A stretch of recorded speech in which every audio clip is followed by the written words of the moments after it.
हैदराबाद के मोइनाबाद इलाके में 34 साला वकील सपना को उसके ही भाई ने कत्ल कर दिया।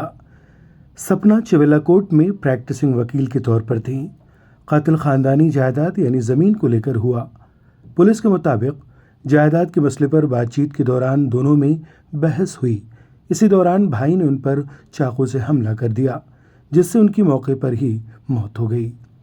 वाक़े के बाद चिविलाकोट और दीगर वकला ने एहतजाज करते हुए काम का बायकाट किया और मोइनाबाद पुलिस स्टेशन के सामने सड़क ब्लॉक करके सख्त इक़दाम और फौरी इंसाफ का मुतालबा किया, जबकि पुलिस ने कत्ल का मुकदमा दर्ज करके मज़ीद तहक़ीक़ात शुरू कर दी हैं।